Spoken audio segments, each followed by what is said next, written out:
लोगोफोर दिनैनि बे गोदान मोनसे सर्ट आपडेट भिडिअआवहाय नोंथांमोनखौ गासैखौबो बरायनो थालायबाय।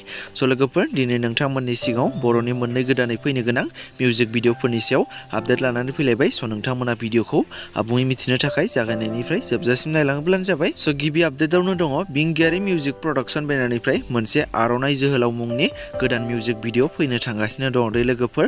आरो बे मिउजिक भिडिअआवनो सुदेम सना रामचियारी लोगोसे साननि ब्रह्म बिथांमोननि फाव खालामनायखौ नुनो मोनगोन। आरो बे फैनो गोनां मिउजिक भिडिअनिनो मेथाइखौ रोजाबदों खनसाय ब्रह्म लोगोसे फुंबिलि बसुमतारी बिथांमोना। स' लोगोफोर नोंथांमोना बिथांमोननि बे गोदानै फैनो गोनां आर'नाइ जोहोलाव अफिसियेल गोदान मिउजिक भिडिअखौ बिंगियारि मिउजिक प्रडाक्सन इउटुब चेनेलाव थाबैनो नुनो मोनगोन दे लोगोफोर। स' नोंथांमोना एसे नेनानै थाथ'योब्लानो जाबाय।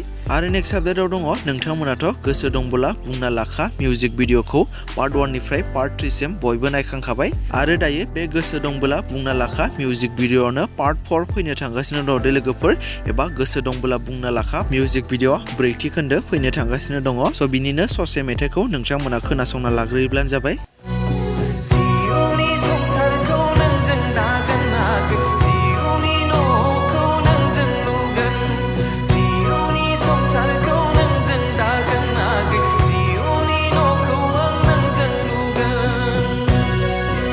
स' लोगोफोर बिदिब्ला दिनैनि सुंद' आपडेट भिडिअआ बेखिनियानोमोन। स' नोंथांमोना बे गोसो दंबोला बुंना लाखा पार्ट 4 मिउजिक भिडिअखौ सोर सोर नायनो थाखाय एक्साइटेड बिथांमोना कमेन्टनि गेजेरजों फोरमायहरोब्लानो जाबाय। स' भिडिअखौ नायनानै मोजां मोनदोंब्ला लाइक खालामदो। आरो सोरबाफोर जुदि चेनेलाव दिनैसो गोदानै नायदोंब्ला बेफोरबायदिनो माखासे बर'नि फैनो गोनां मिउजिक भिडिअ आरो बर' सावथुनफोरनि बागै आपडेटफोरखौ मोननो थाखाय चेनेलखौ साबस्क्राइब खालामनानै खाथिनि बेल आइकनखौबो अल प्रेस खालामना लायोब्लानो जाबाय।